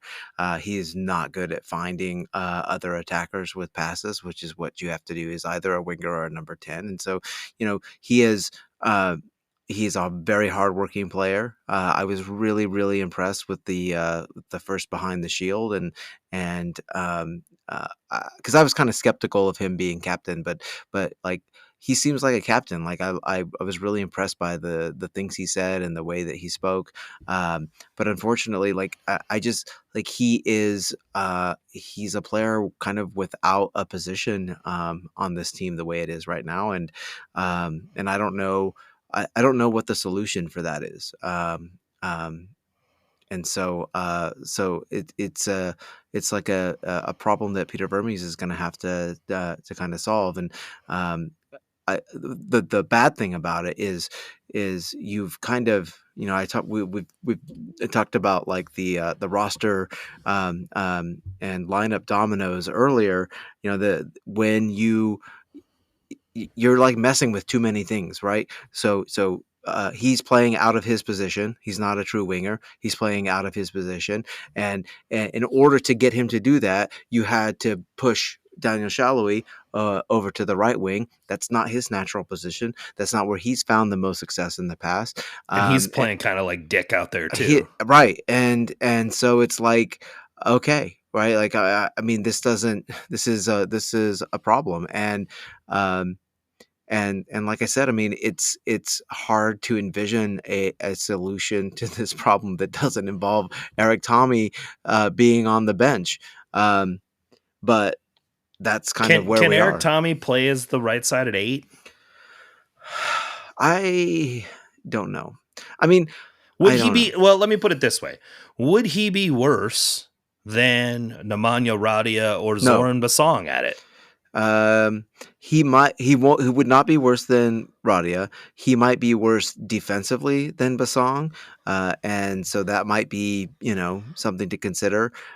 He would be worse probably all around at that position than Jake Davis, and so like that's what I'm thinking is, if everybody's healthy and you're wanting to move Jake Davis into the midfield, well, all of a sudden there's no spot in the midfield for Eric Tommy. It's weird because, like, what do you do with a box-to-box scoring midfielder? Yeah. Because he's a very gifted scorer. Right. But is he? Like, I mean, he scored as many goals as Polito did last year. Like, I think that, like, I mean, for what he is, he does. I mean, granted, a lot of them were low probability chances, and he took a lot of those shots to get there, right? So maybe not, but he's not good enough at it to build your team around that, and that's really the problem. You don't want to build. So I think that this is the point that you're getting to, right? Is that if Manu Garcia is a force multiplier, Eric Tommy is not. Yeah. He is just another member of your team that you're hoping is lifted up by the better players around him. Yeah. Right. And that is not to say anything about the stuff you're talking about, the leadership stuff, the captain stuff. I was not surprised to see him wearing the armband. If you ever talk to this guy, like, he has all the shit you want out of a locker room guy. He is an uncompromising professional that holds people accountable, but also like understand, like, he takes this shit seriously. Like, and it is a key component to his like sort of psychology to really, really put the maximum amount of effort and whatnot in, but he has limitations. Yeah. And obviously all players do, but I think you're touching on a thing that I'm concerned with, which is how is this team good if he is on the field and you're trying to maximize him? Like, if you're intentionally trying to get the best out of him to the detriment of other players around or whatever, you're making adjustments specifically for that. Is that good for the team as far as like overall success? And I'm not sure it is. And it's definitely made Shalhoub worse. Shalhoub was infinitely better in the second half against Austin when he moved to the left. He was way better against Miami with Shoppy on the right. Yep. Or no, sorry, he went in for Shoppy, but he moved to the left. He went in for Shoppy, but he was Shalhoub. Yeah, he played on the right side against Miami. I'm thinking about the second half against Austin. He was a lot better. There's too many things that you're limiting yourself with in order to enable him. And I don't know that that's making the team better. Yeah. This is a very Peter Vermes problem, and The we've seen problem him. is Tommy is the epitome of a Vermes player. I know, and this is always what happens with. It's always the guys who are epitome of Vermes players, where you contort your entire team in order to fit this Yeah, one but you know player, what? and He didn't do that with Paulo Nagamura. He didn't do that with some others. Like they would go on and they would do a job that he needed right, them to do, but right. they would do it in different places. So maybe that's what Tommy has to figure out how to do, is to be adaptable. And I just haven't seen that yet. And maybe it's an old dog learning a new trick kind of thing. Maybe with some more reps, he's going to see those places and take advantage of them. But I'm dubious. Yeah. He will. I mean, he will compare very poorly against other wingers in the league. I have a feeling. I mean, Yeah, so I don't know. I don't know either. I don't have a really good answer for this, but it does seem like a problem that they It got to seems figure out how to solve. it's a pretty big problem. So connected to this is the Daniel Shallowy conversation. I even said this in the rundown I have. Is Shallowy cooked? So this is our way too early overreaction. Is Shallowy cooked? I don't think he is, but man, the difference between him and Shoppy is pretty stark. Yeah, I don't think he is, but I don't think that. I I just think that he's probably not a starting quality winger in the league, at least for a good team. That's and especially if you're expecting a lot of production from your wingers, which um, I think that Sporting Kansas City really needs that. It's just tough to see. And he's just so he's so dependent on the team around him. Like it seems like if anything's a problem uh, anywhere in the attack, like he can't function, right? Like I mean, we in fairness, nobody has been functioning that well in the attack so no, far. I totally agree. But I'm even going back to last year, and I mean, but I'll even throw he's last year out. The attack was buns last year. They had no 10. right. But that's my point, Drew. Is that he can't, like, if you don't But that have doesn't mean he's not starting quality. I'm sorry. I'm gonna fucking okay. argue with you about this, because I saying that he's not starting quality when he had no 10, I mean, there are plenty of starting quality wingers in MLS that are at his level, that are like kind of mid-tam level. I'm not talking about Paintsel. I'm yeah, not talking about I Peck. know. I'm not talking about Buwanga. Those are different players. Those are force multiplier, game-changing type of players. I'm talking about guys that can play 2,000 plus minutes for an MLS team. Anderson, Julio, right? Like guys like that. Those types of players, there's no reason Shallowy cannot be looked at in the same way. And I don't think that you can look at the team last year and the lack of success in the wings being able to create goals when there's literally no midfield. Like they had no midfield last year. Yeah, So like how is a winger supposed to impact a game by himself unless he's Denis Bouanga? And yeah, so I think that there's like, yes, I agree that Shallowy has not played at the level that they need him to play at. I think it's fair for you to make those statements. I think saying that he's not starting quality in this league, I think is taking it a step too far on the basis of last year and 3 games. And, he hasn't even played. Was he played 180 minutes? yeah. That is a way too early overreaction, in my opinion. And it might be like I don't think he's gotten worse. It might just be that my impression of the wingers in this league, especially the new signings that have been coming in, it might be not might be. I'm sure they're biasing the my take on him. You can just I don't know. It's just easy. It's just easy for me to imagine a more dynamic player in that spot for probably not that much more money, and so. That's kind of where I am. Okay. So, I mean, I'm not going to ask for examples from you because I know you don't have them. But I think that's the point, is like, I think that there's this anecdotal feeling Yeah, absolutely. that there's all these much better wingers than Yep. Shallowy out there that are making similar money. No, you're I'm totally right. I'm not absolutely certain that's true, and I haven't dug into the salary charts to decide to say whether or not that's true. Chad Reynolds made a fairly decent point about this on the Discord, because there was a conversation around the fact that they don't really have a right winger, and there was some questions. This is before the Miami game, honestly. There were questions about Shoppy and kind of the fact that they've got a number of strong-footed right wingers on the team effectively. Like, if Tommy plays on the right wing, if Shallowy plays on the right wing, typically this team looks for inverted wingers playing onto their dominant foot and cutting inside. And they typically have not focused on that. There was a question about, hey, can any of these guys be 15 goal contributors in the position at right wing? And I think Chad made a pretty salient point when he was saying, it's like, I don't think any of them is going to play 2,800 minutes at that position to do it. But I think that over 34 games of 90s, which is at 3,060 minutes, the combination of three players could get them 15 goal contributions from the right. Similarly, they could do that on the left. And I think if you're not spending a DP slot on a winger, that is what you end up doing. You end up having three TAM level wingers that sort of have varying levels of success at that position throughout the year. Like Christian Oliveira, what were his numbers for LAFC last year? And they just sold him for like what, $10 million or something like that.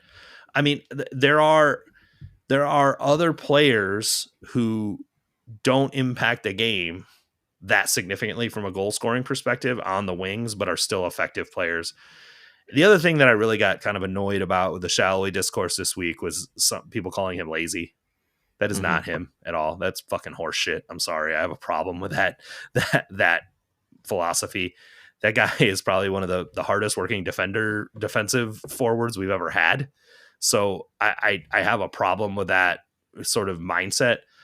I think what we're running into with this team is the need for new. You want something new, you want something flashy, you want something different, you want something to get you excited about the team. And Shallowy is very much the old. Well, I think that you're partly right. I think that for me too, it's also maybe a kind of an aversion to the whole defensive winger thing, which the team's not going to get away from, right? And so if they're going to keep pressing with eights, right? Then that's Vermees's thing, and so I'm not thrilled by it. I'm never going to be thrilled by it. But you're right. If they're going to keep pressing with eights, that's what it's going to require. And so, yep. I mean, you can't send 5 in your pressure. Like, that doesn't really work. I mean, you can, I guess, but if you want to lose, run the Ange Postecoglou line inside your opponent's half. Yeah, let's go. I mean, yeah, I can tell you as a Tottenham fan that doesn't always work out for you. Yeah. So I think that's kind of where that's kind of where my take is coming from. And I don't know, like I used to think he was really good and like a really good value for his salary, and I've become just in the past year and a half, 2 years, I've just become less and less convinced that that's the case, and I am probably I think my wife would say certainly wrong on that. So I don't know if you are wrong. Look, I want to be clear about something. I think it's a way too early overreaction to 180 minutes of what we've seen from this offense as to whether or not he is going to be able to cut it or not. Sure. I think it is reasonable for you to have your eye on him and go, hey, is this getting better or not? And is he figuring this out? And is he building rapport with Manu Garcia, who's going to be on? Like, do we get a run of games with Shallowy at left wing with Garcia and Ndenbe around him? And that might change everything. And I would not be surprised if that changed everything, honestly. And if that does, then you feel much more confident about continuing with him into next year, and looking at the future potentially Sure. with him continuing to be in Kansas City. I think that he's been a very good player for this team for a while. Yeah. So on the basis of Maybe it's just the mustache that's yeah, turning me off. I it's don't not know. good. It's not good. He looks like fucking uh, uh, a 1920s silent film guy or something. Like Yeah. I don't know what the hell he's got going on. You know, a taller version of Boris from Rocky and Bullwinkle. Uh, anyway, God, Wow. yeah. See, that's what I'm talking. You talk about you turned 50, and we keep tracking out the old references. Okay, we talked about Shallowy. We talked about Tommy. The last thing, I the last thing is Nemanja Radia. Is this guy going to get relegated to the bench? I mean, if I was the coach, yeah. But yeah, I mean, he does make a lot of money, and I We think, got to stop playing guys just because they make money. hey man, you're preaching to the choir on that one. Um, so I don't know. I mean, I don't know. He does not look. He He does really. seem to have rapport with Joveljic and Garcia. That's Like the thing. you said it Yep. last week. They show the pictures of them walking around Miami. They're all hanging out together. Like Yeah. there is something to that, but also Joveljic and Garcia are pros, and if he's not on the Yeah. field, they'll figure it I mean, out. and you got to think like the writing's kind of on the wall, right? Like if you go into a quote unquote must win game versus Lionel Messi and Luis Suarez, and you're a defensive midfielder and you're not playing in that game, that probably says something in neon flashing I would hope so. letters. I Yeah, mean, he's probably going to start against San Jose at home this sure. weekend because Bartlett went 90 in that one. Yeah. But I Which mean, is fine. I mean, honestly, that's okay because how long have we been like just clamoring for I depth mean, at the defensive midfield spot? Elia used to play 30-60 every Yeah, year. every year, every year.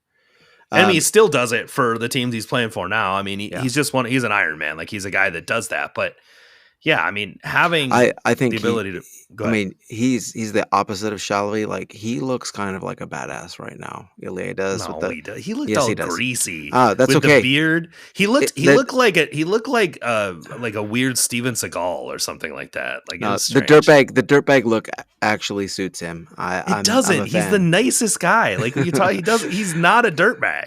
I know that. He's so nice. He looks like it looked like Bizarro World. Ilya. It didn't look All like right, him. All right, we've we'll disagree. other podcasts can dig into his hairstyle. We don't need to be doing Don't even that. get me started on Soboslai, man. Oh God. Okay. Anyway, we really got to keep moving. All right. Expectations. I know you put your heat map. Do you want to talk about this? No, Okay. I mean, You threw it in the thing. we've talked about it. We've talked enough about it. Anyway, I'll put it on the Discard and Discord. We can the argue. Discord, and everybody can talk about it or Yeah, not. It's fine. we can argue about it there. Okay. Steve did put a question in the Discord that I thought this would be a perfect time to get into it, which is from an expectation standpoint for the rest of the year. And what do we think kind of the best 11 looks like? This team's going to be to his point on the Discord on full rest a lot of this season. Limited games, a lot of a lot of situations when they're not playing midweek. They're going to have a pretty good break in the summer because of a lot of people are going to be playing midweek because of Leagues Cup, and Sporting will not be. What does the best 11 look like to you? What do you expect from this team as they kind of build up to it? Because I think we're a ways from seeing this team at full steam yet. Yeah, I think that right now, and based heavily on our conversation tonight and over the last week, the best 11 is obviously Polskamp, Denbei, Rosero, Fernandez, hopefully our guy Brody. And then the midfield would be Bartlett, Jake, and Manu. And up top would be Shallowy, Shoppy, and Joveljic. So that's that. Yeah, I don't know that I've seen enough of Brody to say that he's definitely the best right Well, back on right. the team. It doesn't matter, right? I mean, it could be Yeah, Kyrie. it could be Fine. him or Kyrie. Okay. Like we're talking Somebody not named Jake Davis. yeah, somebody other than Jake Davis, so Jake can play as an 8. Yep. I would agree with. I think that that's probably true. What? So when you look at the last 3 games and also see how the team looks differently when the good players are on the field, do you have some optimism about them continuing to improve? Because obviously the score lines haven't been good so far. I mean, I think they'll continue to improve. I still think they will be very lucky to make the playoffs. I think that I put them at 12th in the West or something like that, which might be a little bit on the low side, but I think they're going. I mean, they're going to have some struggles this season. I think that it's only natural to kind of expect that, and you know the first in the the first season after the first window of your big rebuild. And there's a reason why I kind of thought maybe they jumped the gun on signing a center forward. I think they made a good buy, like I said before, but that that kind of move usually comes towards the backside of the rebuild once you've established a more solid base. But we've already talked about the financial considerations of why that isn't the case. And so I think that um, I think it I think their ceiling, it might be a cusp playoff team, like a 9 or 10. Well, 10's not a playoff team. I know. So. I meant 8 or 9. Yeah. And their floor, right? Their floor is probably 12. Like, I don't think that they'll be worse than that. But I don't know. I mean, what do you think? I think this team's going to look wholly different in about 4 weeks as far as their effectiveness. I have concerns about them giving up goals when their pressure breaks. Yeah. I have very big concerns about that. Well, but, we still have no idea whether like John Pulskamp is good or not, right? I mean, yeah. we haven't learned anything 3 games in. Yeah, but I mean, I don't think putting John Pulskamp 1v1 with a winger because their pressure broke down is totally necessarily going to teach us much about him. Right? I don't think that either. I'm just saying that we might get to the point where we've solved some problems, but like that's still a problem. You know what I'm saying? I think as much as I bristled at just sort of that they didn't sign any defenders, so their defense is going to be terrible again, I have to be realistic about the fact that this team's not going to lead the league in shutouts. So they've got to score, and but I do think that they will score.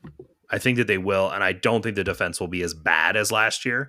I think it'll probably be closer to what their, kind of XGA was, which is around 52. Mm-hmm. I think that will probably be closer to what their goals allowed is, 48 to 52. If they can score in the mid to high 50s, that kind of puts them around a playoff spot. Mm-hmm. So I think that that's kind of, what I think is possible, but it's going to require some gelling to happen and them to get rolling a little bit offensively. And it's also going to require some willingness by Vermees to put some guys on the bench. We just did the best 11 and neither one of us had Tommy or Rada in it. Yeah. So there's something to be said for making those kind of decisions. And I just, that's a part I can't predict. And they also got to stay healthy. So the team is not very deep. So injuries to key players would obviously impact that as well. So, I mean, without being able to predict those things, I think I kind of had them around 9th. That's kind of where my expectation was. I think the ceiling is maybe 7th and the floor is probably 12th. I'm kind of in that range with you. Mm-hmm. So yeah, those would be my expectations. Now, something crazy could happen. It's MLS. We never really know. But I do think that this team is going to be way more fun to watch than it was last year. That I am certain of. I watched the players that they brought in, and you can't watch Manu Garcia and not go, okay, this is different. Yeah, absolutely. This is different. Right? There are some exciting things happening for sure. Yeah. So I think from that perspective, the team will be a lot more entertaining to watch, and maybe they'll continue to make some adjustments and add players that continue to add, intrigue into the roster as well. Okay, let's move on to potpourri. Just like your favorite Jeopardy category, we've got a few topics in and around the sporting Kansas City MLS soccer sphere. We're going to kind of rifle through these because we've been going for quite a while. Messi and Suarez get fined. I guess they both grabbed a guy. Messi grabbed one of the coaches of NYCFC after berating one of the refs, and Suarez grabbed a play. I don't know. Anyway. Maybe Messi should stop hanging around with Suarez. I think he's a bad influence. Yeah. Well, Suarez obviously has a history with putting his hands on players or trying to remove parts from players. Anyway, it was, there's a whole article from Felipe Cardenas on The Athletic about that. If you want to get more details on it, the CONCACAF ref from the first game in the Frozen match against Kansas City has been suspended for 6 months because he apparently asked for Messi's jersey afterward. So refs are fans too. I don't know. Did Messi give him his jersey? I don't know. Like, that's the most important part of the whole story. He better have gotten the fucking jersey if he's going to take a 6-month suspension. Like, if you just asked for it. If you get a game-worn jersey of the best player ever, I mean, that might be worth it. Yeah, well, I mean, the problem with Messi is like you never tell which ones he's worn or not, because I guess there's like 3 or 4 of them the kit man has ready for every game. So it's not like he ever gets dirty; he just walks around. And he scores goals. And he never takes it off on the field; it's always in the locker room. So, like, I think Polito got the one from the Arrowhead game. So nice, whatever. Have you seen any of Onside yet? No, I have not. You're not an Apple TV guy, so I didn't figure. But it's on my list. I'm gonna have to take the plunge and get it taken care of. So there are other good shows on Apple TV Plus. So like if you do like 1 month, so you can binge it. There is there's Severance, which is in season 2 right now, which is really good. Silo is really good. Slow Horses is really good. Obviously Ted Lasso, if you haven't seen that. Shrinking. They have a number of shows on there that are like, it's not like I need this 12 months a year so I can catch everything they're doing. Right. But if you plunge for a month and so you can watch Onside, it's worth binging some other stuff at the same time. They've got some good stuff out there. The thing that I think it's episode 3 of the series is the St. Louis versus Sporting episode, and they follow Johnny Russell around a little bit, which is kind of bittersweet. Yeah, you're having to deal with kind of the feelings related to that, because he says several times in there how much he wants to stay here and continue to see out the project, blah blah blah blah blah. Anyway, there's that. There's Tim Parker getting totally fucked over by St. Louis. They're very clear about how that happened. But the best part on the Sporting side of things is they've got, for some reason, they went out, Johnny Russell, George Brett, Mike Illig, and I think maybe Pulskamp are playing golf. Okay. and for some reason they've got them mic'd up, or they've got the boom mics or whatever. I mean, there's a very small portion of it that makes the show, but they start talking because the St. Louis game is coming up, and they start talking about it, and George Brett's like, well, he's like, well, we didn't ever get to play him until the World Series, then we beat him 11-0 in Game 7. So fuck those guys. Yes. I was like, sweet. Nice, George. And then Johnny's like, yeah, it's a shithole as well. I'm like, okay, right. I love it. Okay. All right. So there's some good jabs in there in the Sporting versus St. Louis one. You do also get kind of a difference in philosophy. Mike and Cliff Illig are do an interview for the show, and sort of they talk through the situation with Vermees in 2023 when they had to have the whatever at the ranch, and they tore the place down or whatever he said that they told him to do, and then they had to come back. But they talk about how close they were to letting him go at that time and whatnot. So there's a bunch of stuff in there. I would say it's worth watching. I mean, for MLS sickos, it's 100% worth watching. All the episodes are. Pat Noonan is fantastic in this. Like, he's probably my favorite thing. Like, if you ever watch Drive to Survive, and Gunther Steiner sort of was the guy that popped out of that as like the kind of the funnest one of them, Pat Noonan is by far the funnest guy out of this. Like he is that like anti-Guardiola type coach. Like he talks about he makes a lot of fun talking about sports psychology and game models. It's good. Like it's Okay. worth it. Maybe that'll be my spring break binge. That's a good idea. It's a good idea. So for those of you listening, if you haven't watched it yet and can find a way to, you know, dump the money for a month on Apple TV Plus, is definitely worth a watch. Willie Agata was mentioned in a group of center forwards that Real Salt Lake have asked about, and all have been turned down. So I don't know if that offer was of any significance, if they just said, hey, is he available? Who knows what the hell any of this was, but obviously Real Salt Lake needs a center forward. It was Duncan McGuire, Tani Oluwaseyi, Brian White, and Willie Agata were the four that they asked about. And three of those guys are definitely not leaving their teams. Right. Two of them just signed extensions, and there's no way Minnesota's moving on from Oluwaseyi right now. Right. Agata would probably be the most likely of any of those to do anything, but it sounded like that Sporting was not interested. I think, you know, ostensibly you're probably competing with RSL at some level for spots in the Western Conference. Like they're going to be in a very similar part of the table if things go well for Sporting this year.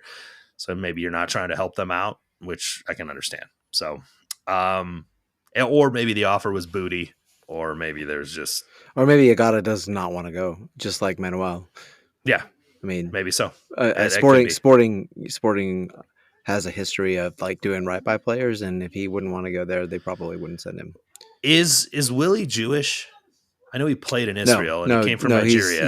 He's Nigerian. I have never heard that he was Jewish. I'm just saying that at some level, for some religious people, Salt Lake is not the best place for them to go. So yeah, I could understand if that is part of his calculus as to whether that's something he'd want to do. I have no idea if that's the case, but it's just something that popped into my head. All right, last thing, Elenis Vargas. Waived just kind of out of nowhere. He got the Jose Mauri. He did get the Jose Mauri. And the way that Vermees talked about it afterward was very Jose Mauri-esque. It was, I think it was after the Austin game in his press availability. It was kind of like he needs to find a solution for his career elsewhere. Yeah. I'm like, okay. Obviously something happened. We're not really sure what.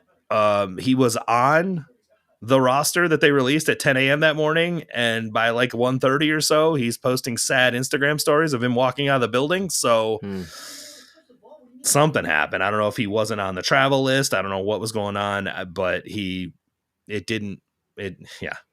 sorry, Elenis. I mean, I think from the quality of the team, I don't know that it makes a ton of difference. Yeah, I don't think it does. I think it's probably good for him to go trying to find a USL championship team to drag onto, because I think he will be able to use some of his physical gifts in that league. That seems like the perfect level for him, honestly. Yeah.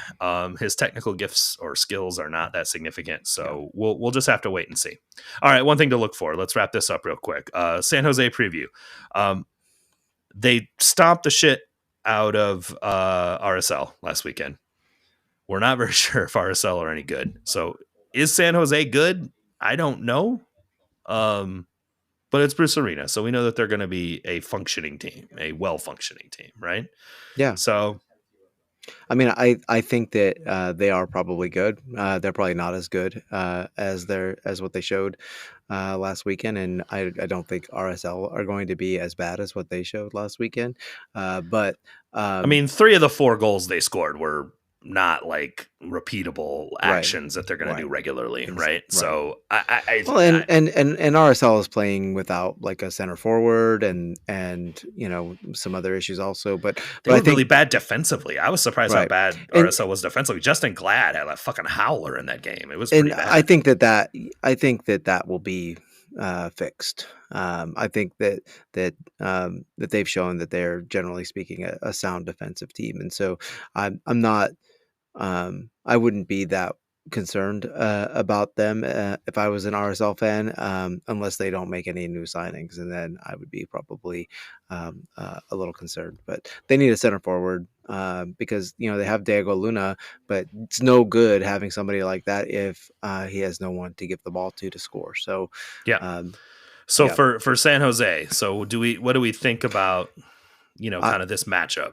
I mean, I'm always scared of playing Bruce's teams because he just seems to know how to win in MLS, and I think that he has, he has that ability. He's always had that ability to uh, let his good players put his players in positions to be sort of the best version of themselves, and that is what has made him such a wonderful coach. And so, when I look at that team and I see the attacking talent on that team, and I look at I look at Sporting Kansas City and see the defensive talent on that team, it's cause for concern.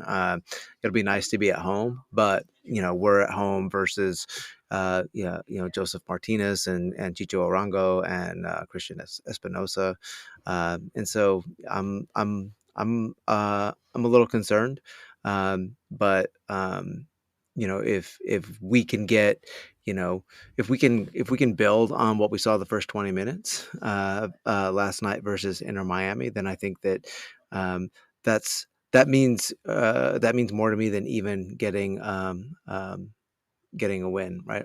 Obviously, I would love a win, but if we can see 45 minutes of front foot attacking football, and if we can get Joveljic on the scoreboard, all the better, right?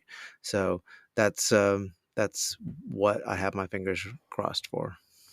Yeah, I think Espinoza worries me a little bit. Obviously, he had 2 assists in this game against RSL, but I think Ndenbe being ready to start Mm-hmm. helps a lot from Sporting being able to cover that side.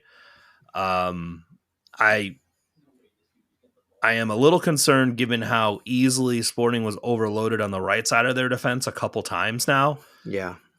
Jamar Ricketts was extremely good, especially and lightning fast. Yeah.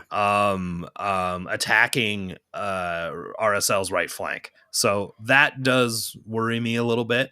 But I think I also think a flat 4-4-2 was what the 4-3-3 was designed to destroy.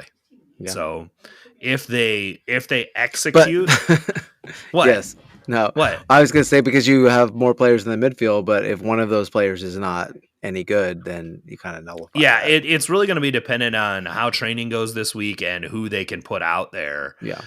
in the midfield. If Jake Davis can be a midfielder in this one, Yeah. or I honestly wouldn't even hate a Manu Memo Bartlett midfield, or it's probably Radoja. It's probably at the 6 because Yeah. Bartlett just played. But I think Radoja is going to play the 6. I don't think you have to worry about him playing the 8 in this game. So maybe it's not as big of a deal. We'll see. We'll see. Yeah. I don't know. But yeah, it's a concern. I mean, obviously San Jose looked good, but they didn't really create the chances that belie that score line. Right. Right. RSL was more bad than they were good. Yeah. Right. 100%. And what will be interesting to see is if they really focus on sort of that counterattacking style that they did in that game. Because Sporting has also been willing to cede possession a lot. Yeah. So far. So I don't know. It's an interesting matchup. This is what happens early in MLS season. You really don't have a good feel for how good teams are, and there's going to be some variance in those results, and we'll have to see how it goes. I am hopeful. I am hopeful that we see the good players on the field again and get them more time together as they learn to build towards a positive progression this season, right? Like we keep talking about this, we want to see Yeah. progress. Yeah. I think That's we're the starting goal. to see some progress. Like Sure. if I were to leave everyone with anything today, 3 months ago we were like, oh my god, who is going to play for this team? And even into the middle of January there were some people freaking out that Sporting hadn't signed anybody. Mm-hmm. They have 9 new players on the roster. Yeah. All of them have made sense. Yep. The moves they've done have been fairly savvy. And now they have the players. We're seeing them. We're seeing they're good. We're seeing they fit needs this club has. Let's see the next level of progression from that. And I think that we are going to. Is it going to be top of the table? No. Is it going to be progress from what we've seen over the last couple of years? I do believe it will be. Yeah. And if nothing else, it'll be a nice day out at the pitch, and it'll be warmer than 4 degrees. So it will be. It will be. It'll be a little cooler than it has been this week, but still plenty good, proper football and weather. Amen. And on that note, I'm Drew. He's Cody. We will talk to y'all next week. Go Sporting.